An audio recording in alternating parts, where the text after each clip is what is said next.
안녕하세요. 저는 딸기만두 소리책 딸입니다. 오늘 엄마가 읽을 책은 노인과 바다입니다. 작가 어니스트 헤밍웨이, 옹기니 베스트 트레스, 출판사 더 클래식입니다. 낭독을 허락해 주신 출판사 선생님 고맙습니다. 듣고 계신 이모, 삼촌 감사합니다. 구독, 좋아요 눌러주세요. 사랑하고 축복합니다. 또 만나요.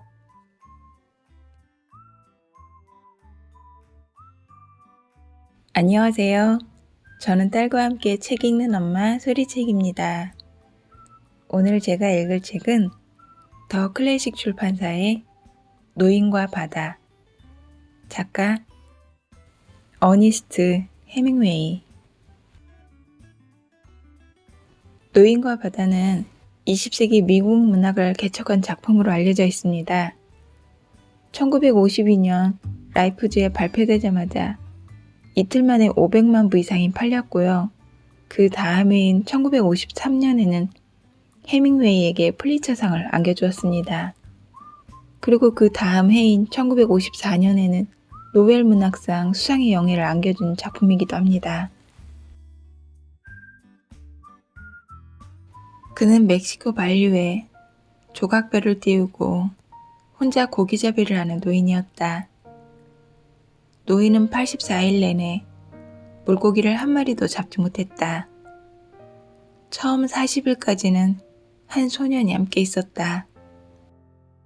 그러나 40일이 지나도록 물고기를 잡지 못하자 소년의 부모는 노인이 이제 정말 살라워에 빠지고 말았다고 했다. 노인의 운이 닿을 대로 닿았다는 뜻이다. 소년은 부모가 시키는 대로 다른 배로 옮겼고 그 배는 바다로 나간 첫 주에 큼직한 물고기를 3마리나 잡았다. 소년은 날마다 빈 배를 저으며 돌아오는 노인의 모습을 볼 때마다 가슴이 아팠다. 그래서 늘 물가로 내려가서 노인을 도와 사려놓은 낚싯줄이나 갈고리와 작살, 돛대에 둘둘만 돛따위로 옮겼다. 밀가루 부대를 여기저기 덧대 붙인 돛은 둘둘 말려있는 모양새가 영원한 패배의 깃발처럼 보였다. 노인은 몸이 마르고 여유였으며 목덜미에 주름살이 깊게 패여 있었다. 두 볼에는 열대의 바다가 반사하는 햇빛으로 생긴 가벼운 피부암 때문에 갈색 반점이 곳곳에 나 있었다. 반점은 얼굴 양쪽 아래까지 쭉 번져 있었고 양손에는 낚싯줄에 걸린 무거운 물고기를 상대하면서 생긴 깊은 흉터가 군데군데 나 있었다. 이 중에 새로 생긴 흉터는 하나도 없었다. 하나같이 물고기 씨가 말라버린 사막의 침식 지형처럼 오래된 것들이었다. 노인은 머리부터 발끝까지 다 늙어버렸지만 그의 두 눈만은 바다색과 꼭 닮아 활기와 불굴의 의지로 빛났다. 산티아고 할아버지! 소녀는 조각배를 끌어다 놓은 해안 기슭을 함께 올라가며 말했다. 다시 할아버지와 고기잡이 나갈 수 있어요. 그간에 돈 좀 벌었거든요. 소년에게 물고기 잡는 법을 가르쳐준 사람은 노인이었다. 그리고 소년은 노인을 사랑했다.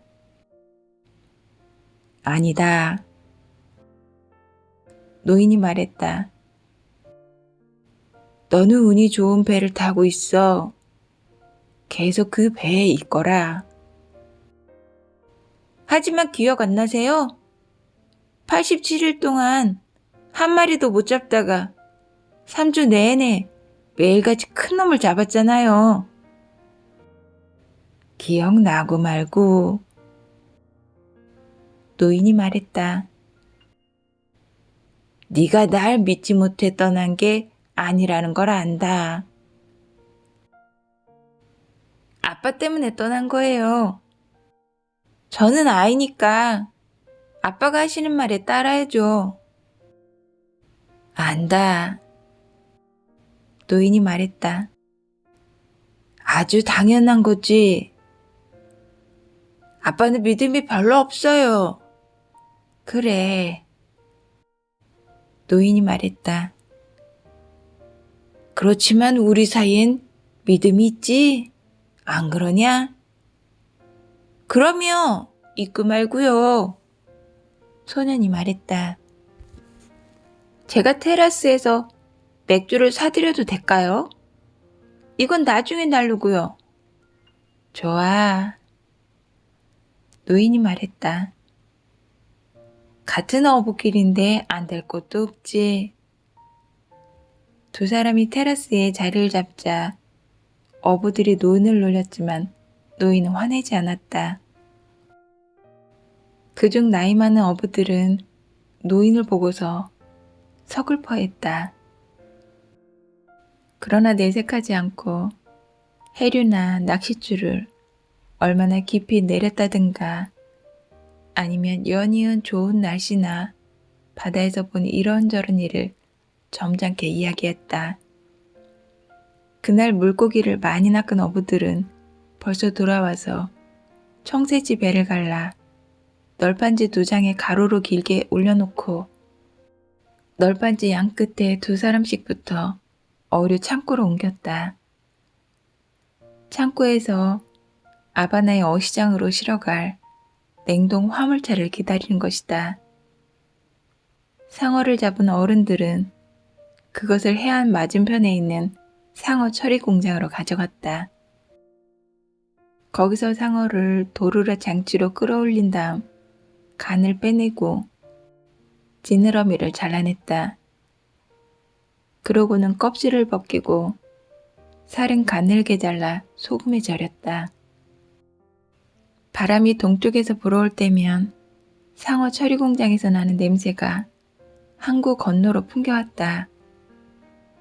그런데 오늘은 바람이 북쪽으로 방향을 돌렸다가 잦아들어서인지 냄새가 희미하게 풍겨올 뿐이다.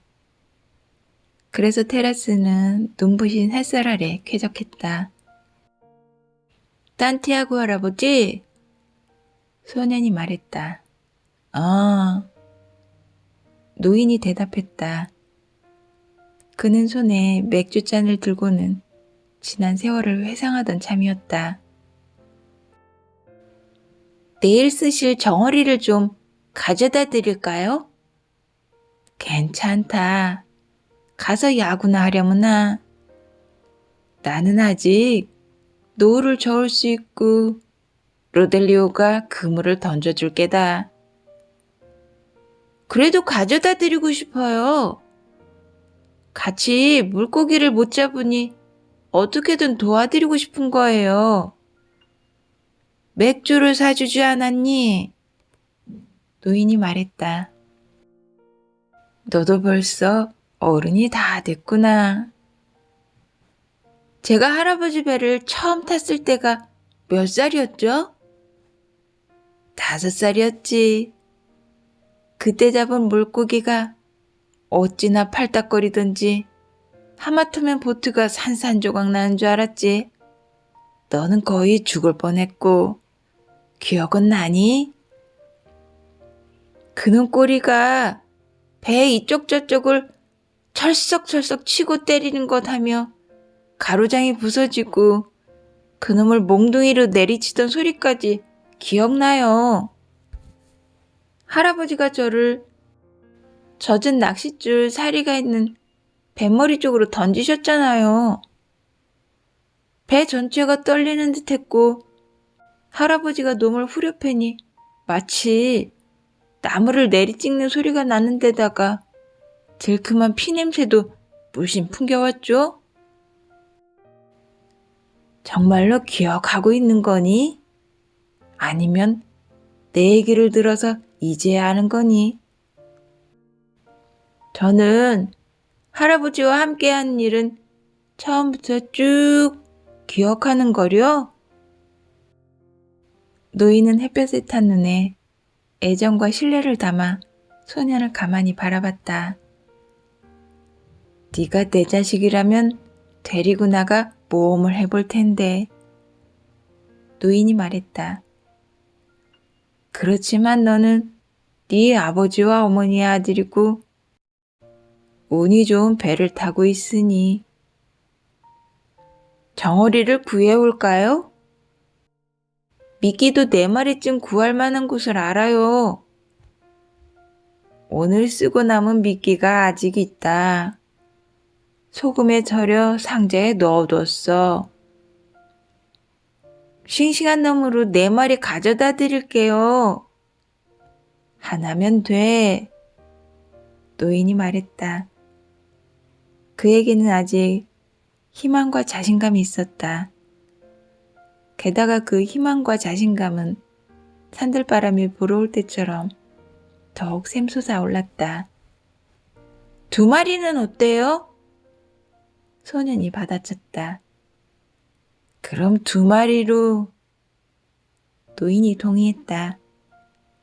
훔친 건 아니겠지? 훔치기라도 했을 거요. 소년이 말했다.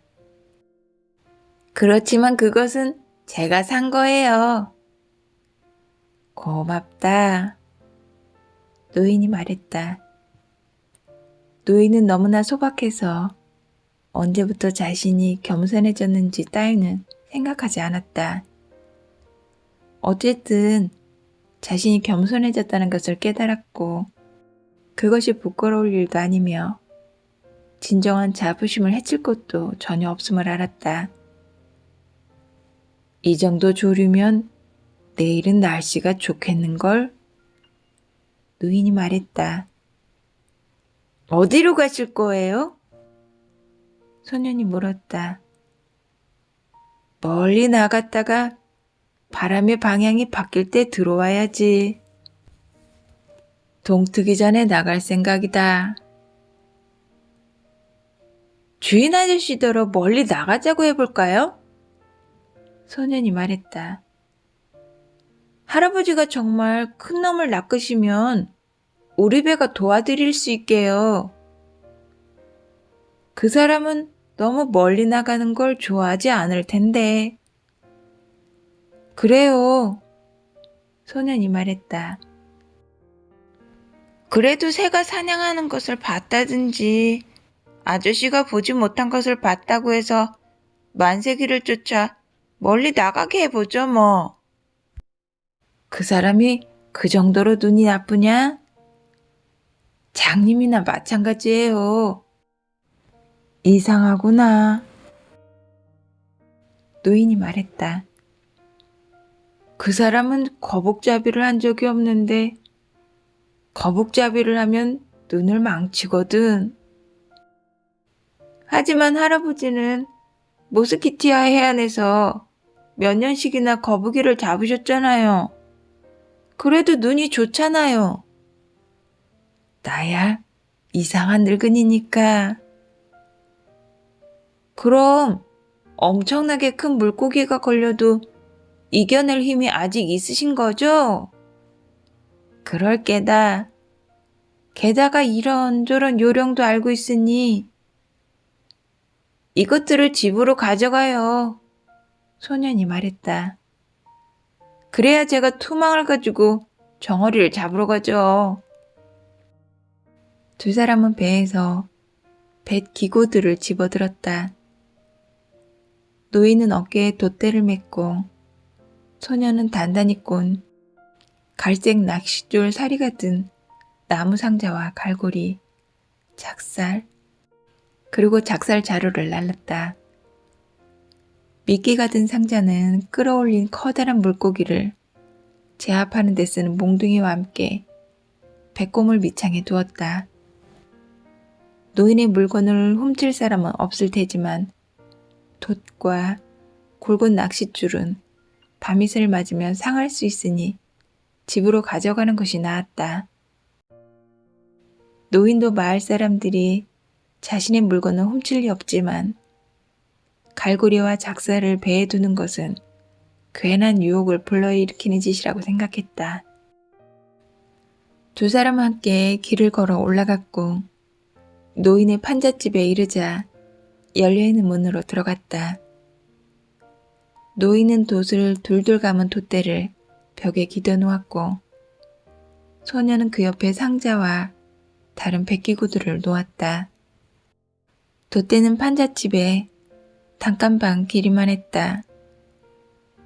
판잣집은 구야너라고 불리는 대왕야자의 질긴 쌍눈 껍질로 지은 것으로 안에 침대와 탁자, 의자가 하나씩 있었고 흙바닥에는 스스로 음식을 해먹을 수 있는 장소가 있었다. 서미줄이 억센 구아노 이불, 여러 겹 반반하게 붙인 갈색 벽에는 예수성심 채색화와 코브라 성당의 성모 마리아 채색화가 걸려 있었다. 죽은 아내의 유품이었다. 예전에는 색 이나주에 뽑은 아내의 사진을 벽에 걸어두었지만 노인은 사진을 볼 때마다 울적해져 그것을 방구석 선반 위 깨끗한 셔츠 아래에 두었다. 무엇이든 드실 것이 있나요? 소년이 물었다. 노란 쌀밥과 생선이 한 냄비 있지. 좀 먹을래? 아니요. 집에 가서 먹을게요. 불 좀 피워드릴까요? 아니, 내가 나중에 피우마. 그냥 찬밥을 먹어도 되니까. 토망을 가져가도 되나요? 물론이다. 사실 투망은 없었다. 소녀는 투망을 언제 팔아치웠는지 기억하고 있었다. 그러나 두 사람은 이 꾸며낸 대화를 매일 주고받았다. 노란 쌀밥과 생선도 없었고 그 사실 역시 소녀는 잘 알고 있었다. 85는 행운의 숫자야. 노인이 말했다. 내가 500kg도 더 되는 놈을 잡아오면 어떨 것 같니? 저는 투망을 가져다가 정어리를 잡으러 가야겠어요. 할아버지는 문 앞에 앉아 햇볕을 쬐고 계시겠어요? 그래. 어제 신문이 있으니 야구 기사나 읽어야겠다. 소녀는 어제 신문이 꾸며낸 이야기인지 아닌지 알 수 없었다. 그러나 노인은 정말로 침대 밑에서 신문을 꺼냈다. 보데가에서 베리코가 준 거란다. 노인이 설명했다. 정어리를 잡으면 돌아올게요. 할아버지 것과 제 것을 얼음에 같이 보관했다가 아침에 나누면 돼요. 돌아오면 야구 이야기를 해주세요. 양키스가 이길 게 뻔하지. 저는 클레브랜드 인디언스에 질까봐 걱정이 되네요. 얘야, 양키스를 믿으려무나. 위대한 디마지오가 있잖니. 저는 클레브랜드 인디언스도 그렇지만 디트로이트 타이거즈 팀도 겁나요. 정신 차려라. 너 그러다가 신시내티 레즈나 시카고 화이트삭스까지 겁내겠다. 잘 읽으셨다가 제가 돌아오거든 이야기해주세요. 그나저나 끝자리가 85인 복권을 한 장 사두면 어떨까? 내일이 85일째니 말이다. 그것도 좋겠죠. 소년이 말했다. 그렇지만 할아버지가 대기록을 세우신 87일은 어떻게 하고요? 그런 일은 2번 다시 일어나지 않을 거야. 내가 85를 찾아낼 수 있겠니? 주문하면 되죠. 한 장만 $2 50센트가 들 거야. 그런데 그 돈을 누구한테 빌리지? 문제 없어요.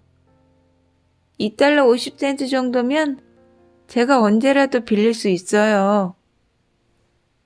나도 빌릴 수 있을 거야.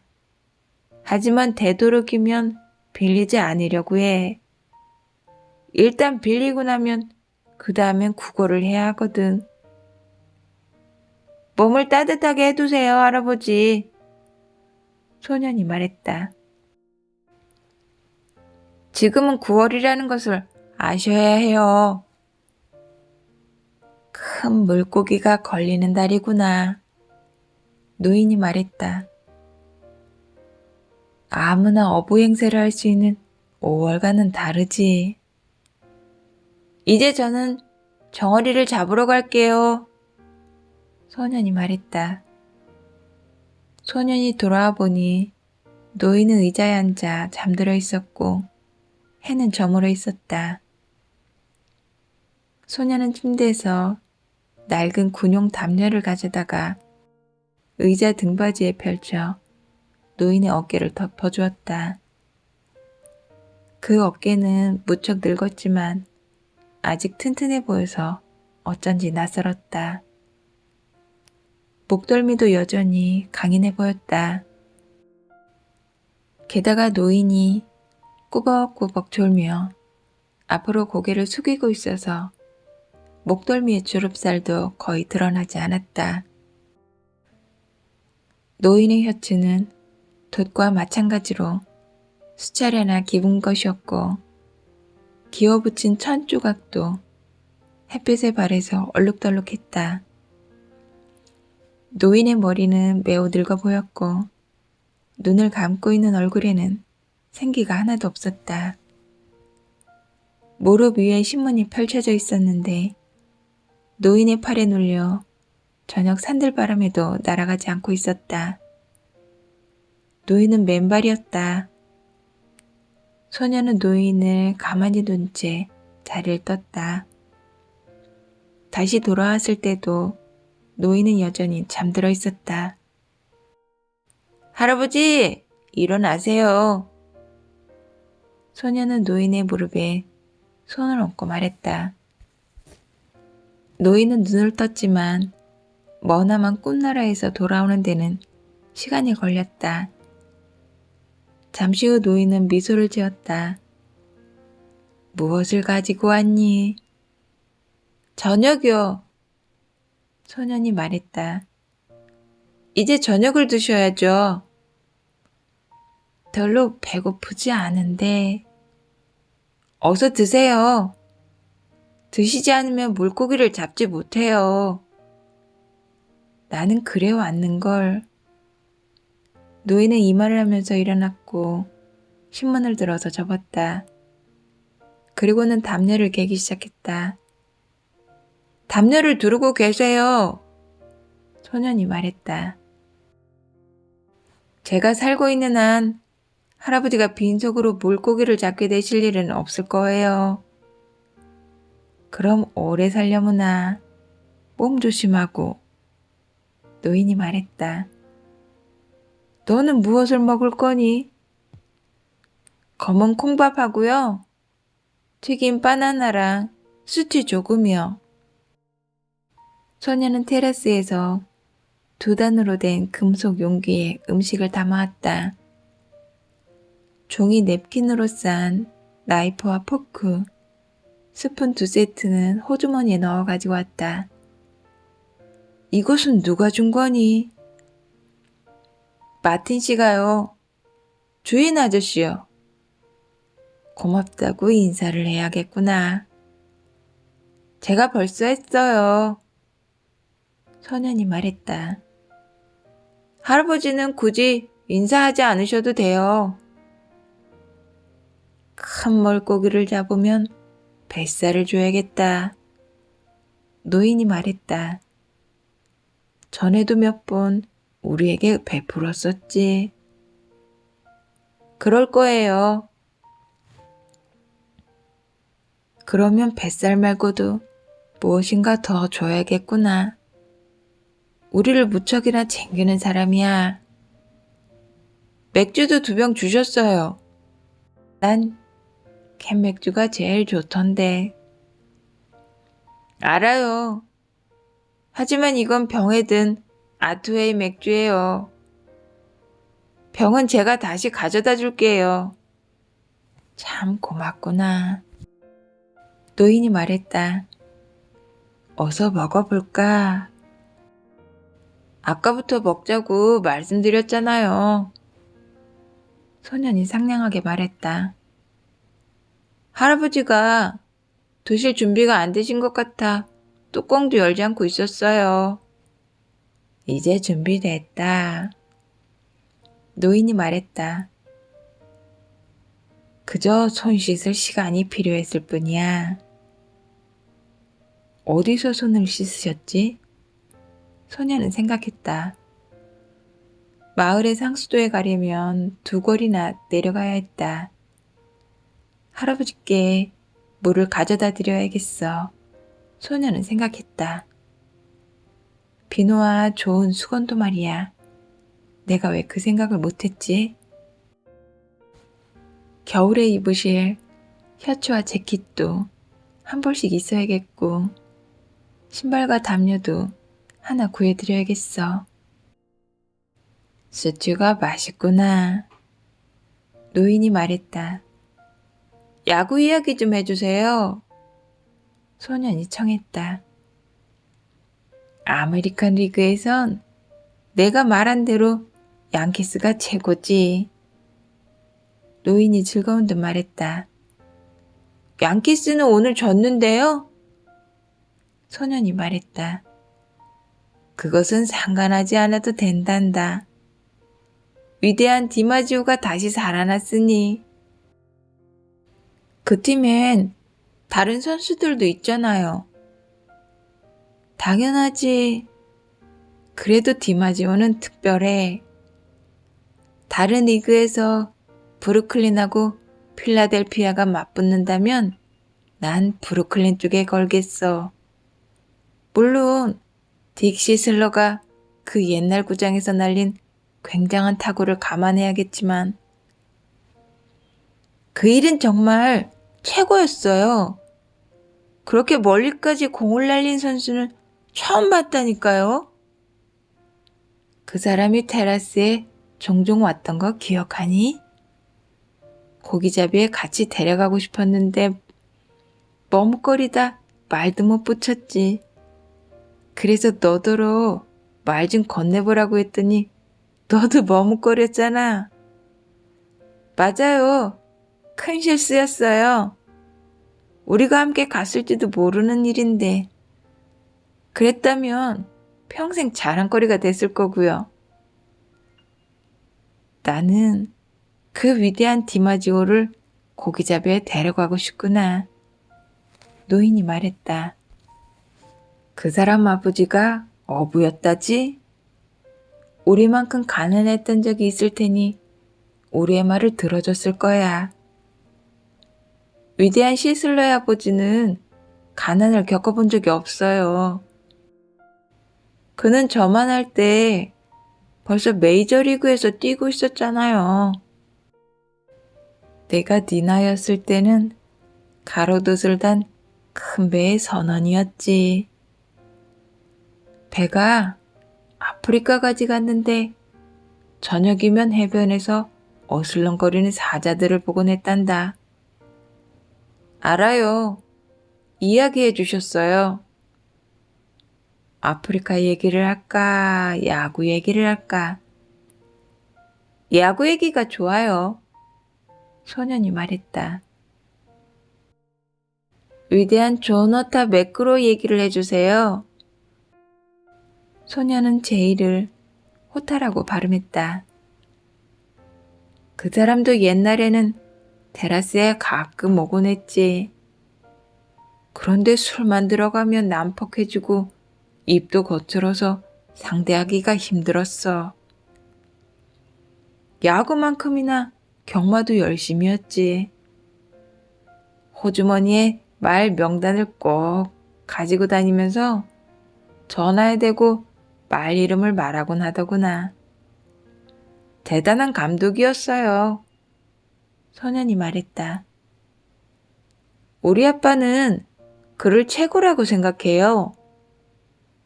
그야 매끄러가 여기 많이 왔으니까. 노인이 말했다. 도료쇼가 해마다 여기 왔다면 네 아버지는 그 사람을 최고의 매니저로 쳤을 게다. 그렇다면 누가 진짜로 최고 매니저인데요? 루케? 아니면 마이크 곤잘레스? 둘은 비슷비슷한 것 같아. 그러면 가장 뛰어난 어부는 할아버지겠죠? 아니, 나는 나보다 뛰어난 어부들을 많이 알고 있단다. 캐봐. 소년이 말했다. 솜씨 좋은 어부도 많고 대단한 어부들도 있긴 있어요. 그래도 최고는 할아버지뿐이죠. 고맙다. 너는 참 나를 기쁘게 하는구나. 감당하지 못할 정도로 엄청나게 큰 물고기가 걸려서 우리의 생각을 뒤엎지는 않았으면 좋겠다. 그런 물고기는 없어요. 할아버지 말씀대로 아직 힘이 세시다면 말이죠. 생각만큼 내 힘이 세지 않을지도 모르는 일이야. 노인이 말했다. 그래도 나는 이런저런 요령도 있고 투지도 강하니까. 이제 주무세요. 그래야 내일 아침에 기운이 나죠. 저는 이것들을 테라스에 돌려줘야겠어요. 그럼 잘 자거라. 아침에 깨우러 가마. 할아버진 제 자명종이에요. 소년이 말했다. 내게는 나이가 자명종이지. 노인이 말했다. 나이 든 사람은 왜 일찍 깨는 걸까? 하루를 그나마 좀 더 길게 보내려고? 저는 잘 모르겠어요. 소년이 말했다. 제가 아는 건 어린아이들은 아침 늦게까지 깊이 잠든다는 사실이에요. 그건 나도 기억하지. 노인이 말했다. 늦지 않게 깨워주마. 주인 아저씨가 깨워주는 건 싫어요. 어쩐지 제가 못난 것 같거든요. 아, 그 맘 알지. 할아버지, 안녕히 주무세요. 소녀는 나갔다. 두 사람은 불도 켜지 않고 식탁에서 저녁을 먹었다. 그렇게 어둠 속에서 노인은 바지를 벗고 잠자리에 들었다. 바지 속에 신문지를 넣고 돌돌 말아 베개로 삼고는 담요로 몸을 감싸고 침대에 누웠다. 스프링 위에 낡은 신문지를 깔아놓은 침대였다. 노인은 곧 잠들었고 어릴 적에 갔던 아프리카 꿈을 꾸었다. 길게 늘어선 황금빛 해변과 눈이 부실 정도로 새하얀 해변, 높이 솟은 곳과 거대한 갈색 산들이 보였다. 그 해안가에서 밤마다 살다시피 했다. 노인은 꿈속에서 파도가 바닷가에 부딪히는 소리를 들었다. 파도를 헤치고 노를 저어오는 원주민의 배도 보였다. 잠결에 노인은 가판에서 풍겨오는 타르와 뱃반 냄새를 맡았고 아침이면 물바람이 실려오는 아프리카의 냄새도 맡았다. 노인은 보통 물바람 냄새를 맡으면 일어나 옷을 챙겨 입고 소년을 깨우러 갔다. 그러나 오늘 밤에는 못바람 냄새가 너무 일찍부터 풍겨왔다. 잠을 자면서도 이른 시각이라는 것을 느꼈고 계속 꿈을 꾸었다. 섬들의 하얀 산봉우리가 바다 위로 솟은 모습을 보았고 이어서 카나리아 군도의 여러 항구와 정박지도 나타났다. 노인은 폭풍우나 여자 꿈은 더 이상 꾸지 않았다. 큰 사건이나 큰 물고기 꿈도, 싸움이나 힘겨루기에 관한 꿈도, 죽은 아내의 꿈도 꾸지 않았다. 이제는 이런저런 장소나 해변에서 어슬렁거리는 사자들 꿈만 꾸었다. 사자들은 해질 무렵이면 새끼 고양이처럼 뛰놀았다. 노인은 소년을 사랑하는 만큼이나 사자들을 사랑했다. 그러나 소년 꿈을 꾼 적은 없었다. 문득 잠에서 깬 노인은 열린 문틈으로 달을 내다보다가 돌돌 말려있던 바지를 펴서 입었다. 그리고는 판잣집 밖으로 나가 오줌을 눈 다음 소년을 깨우러 길을 걸어 올라갔다. 새벽 한기에 몸이 떨렸다. 그러나 그렇게 떨다 보면 몸이 따뜻해질 것이고 게다가 곧 바다에서 노를 젓게 될 것이었다. 소년이 사는 집은 잠겨있지 않았다. 노인은 문을 열고 맨발로 조용히 걸어 들어갔다. 소년은 첫 번째 방 간이 침대에서 자고 있었다. 기울어가는 달빛이 비쳐들어 노인은 소년의 모습을 뚜렷이 볼 수 있었다. 그는 소년의 한쪽 발을 가만히 쥐었다. 잠시 후 소년이 눈을 뜨더니 고개를 돌려 노인을 바라보았다. 노인은 고개를 끄덕였고 소년은 침대 옆 의자에서 바지를 집어들었다. 그러고는 침대에 앉아 바지를 입었다. 노인이 문 밖으로 나오자 소년도 따라 나왔다. 소년은 아직도 졸렸다. 노인은 소년의 어깨에 팔을 두르며 말했다. 미안하구나. 캐봐. 소년이 말했다. 남자라면 할 일을 해야죠. 두 사람은 노인이 사는 판잣집으로 내려갔다. 길에는 맨발의 사내들이 자기 배에 돛대를 메고 어둠 속을 걸어가고 있었다. 노인이 판잣집에 이르자 소년은 바구니에 든 낚싯줄 사리와 작살 그리고 갈고리를 들었고 노인은 돛이 담긴 돛대를 어깨에 맸다. 커피 드시겠어요? 소년이 물었다. 백기구두를 배에 가져다 놓고 나서 마시자꾸나. 두 사람은 어부들을 위해 아침 일찍 문을 여는 음식점에 가서 연유통에 따라 놓은 커피를 마셨다. 할아버지는 안녕히 주무셨어요? 소년이 물었다. 아직도 졸음을 쫓느라 버거웠지만 이제 조금씩 정신이 드는 모양이었다. 아주 잘 잤지, 마놀린. 노인이 대꾸했다. 오늘은 자신감이 생기는구나. 저도요. 소년이 말했다. 그럼 할아버지와 제목의 정어리를 가져와야겠어요. 할아버지 새 미끼 고기도요. 우리 배의 물건은 주인 아저씨가 직접 나르세요. 절대 남이 옮기게 두지를 않아요. 각자 다른 법이니까. 노인이 말했다. 나는 네가 5살 때부터 물건을 나르게 했지. 그렇죠? 소년이 말했다.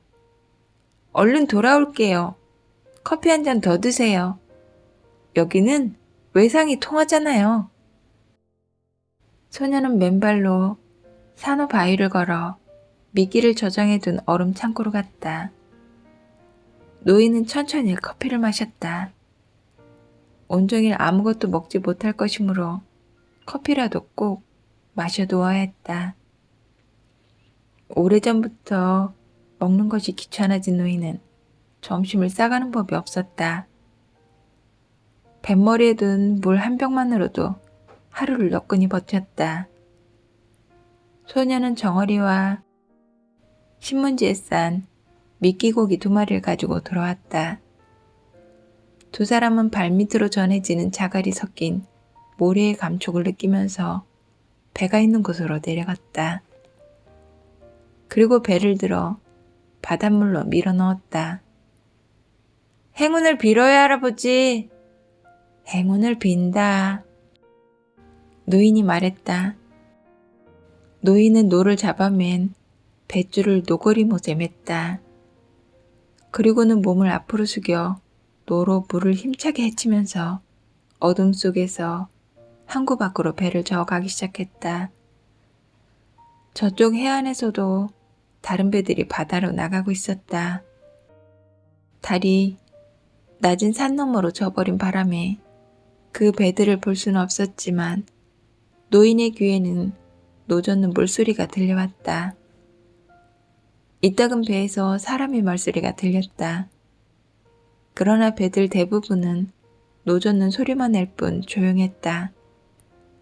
항구를 나서자 배들은 뿔뿔이 흩어져 물고기가 잡힐 만한 해역으로 향했다. 노인은 멀리 가볼 생각이었으므로 문 냄새를 뒤로 한 채 깨끗한 새벽바다 냄새가 나는 쪽으로 노를 저었다. 어부들이 큰 오물이라 부르는 해역으로 가자 해초의 인광이 눈에 띄었다. 그곳은 수심이 갑자기 700m나 깊어져서 큰 우물이라 불렸으며 해류가 해저의 가파른 경사면에 부딪혀 생기는 소용돌이로 온갖 종류의 물고기가 몰려들었다. 새우와 미끼고기들이 떼를 지어 있고 깊숙한 구멍에는 오징어 무리도 보이고는 했다. 이들은 밤에 수면 가까이 올라오다가 주위를 떠돌아다니던 물고기의 먹이가 되곤 했다. 노인은 어둠 속에서도 아침이 오는 것을 느낄 수 있었다. 노를 젓고 있자니 날치가 몸을 떨며 물 위로 솟구치는 소리와 빳빳한 두 날개를 세워 어두운 허공을 휙휙 가르는 소리가 들려왔다. 노인은 날치를 바다에서 제일 가는 친구로 삼았기에 무척이나 좋아했다. 새는 불쌍했다. 특히 어두운 빛깔을 띤 작고 연약한 제비갈매기는 늘 먹이를 찾아 날아다니지만 헛수고만 해서 안쓰러웠다. 도둑갈매기나 크고 힘센 것들을 빼고는 새들이 우리보다 더 고달픈 삶을 사는구나 노인은 생각했다. 이 잔혹한 바다에 휩쓸려 버리면 어쩌려고 이토록 여리고 가냘프게 만들어졌을까. 물론 바다는 상냥하고 무척이나 아름답지.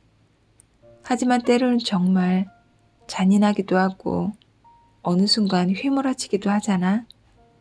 자꾸 구슬픈 목소리로 울면서 물속의 먹이를 찾아다니는 새들은 그런 바다에서 살기에는 너무나 연약해. 노인은 늘 바다를 라마르라고 생각했다. 그것은 사람들이 바다를 정겹게 부를 때 쓰는 스페인어였다. 바다를 사랑하는 사람들도 가끔은 바다를 욕하지만 그럴 때에도 바다가 여성인 것처럼 말하곤 했다.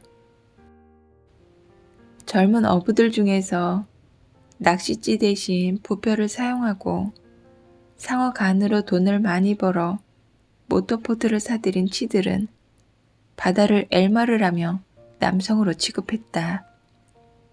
이들은 바다를 경쟁 대상이나 일터, 심지어 적인 것처럼 이야기했다. 그러나 노인은 언제나 바다를 여성으로 생각하며 큰 호의를 베풀거나 베풀어주지 않는 존재로 여겼다.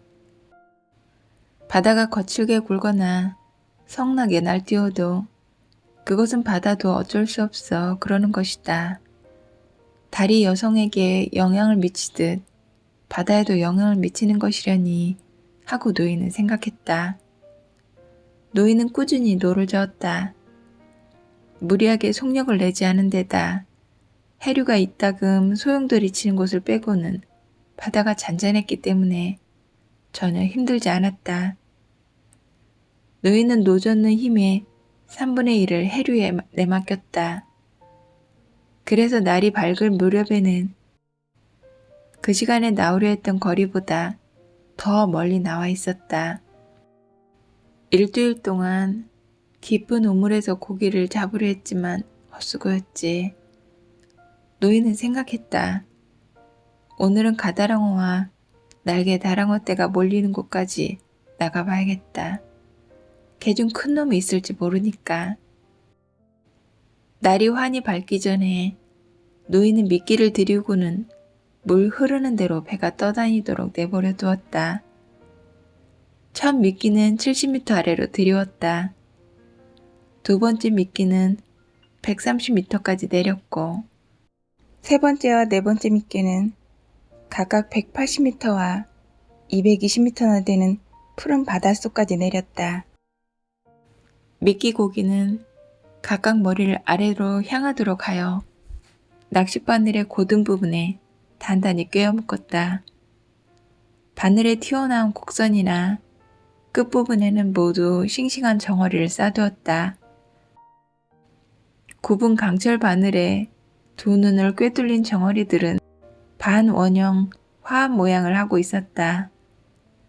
낚싯바늘 그 어느 부분에서도 커다란 물고기가 향긋한 냄새와 달콤한 맛을 느끼지 않을 곳은 없는 셈이었다. 소년이 준 싱싱한 새끼 날개다랑어 2마리는 깊숙이 들이운 2개의 낚싯줄에 추처럼 달아놓았고 낚싯줄에는 푸른빛의 큰 정갱이와 갈 정갱이를 매달아 놓았다. 낚싯줄들은 전에 쓰던 것이지만 아직 괜찮았고 신선한 정어리와 함께 매달아 놓아서 물고기를 끌어들일 만큼 냄새도 아주 좋았다. 큰 연필만큼 굵은 낚싯줄에는 모두 초록색 낚싯지가 묶여 있어 물고기가 미끼를 당기거나 건드리기만 해도 물속으로 들어가게 돼 있었다. 각각의 낚싯줄에는 70m짜리 줄을 달아놓았고 필요하다면 여분의 줄을 매달 수 있어 물고기를 500m 넘게 끌고 다녀도 괜찮았다. 이제 노인은 배쩍 머리로 낚싯지 3개가 기우는지 지켜보면서 가만가만 노를 저어 낚싯줄이 적당한 수심에서 위아래로 팽팽하게 늘어지도록 했다. 날이 꽤 밝아져서 금방이라도 해가 떠오를 것만 같았다. 노인과 바다, 오늘은 여기까지입니다. 오늘도 함께 해주신 여러분 고맙습니다. 행복한 날들 되세요.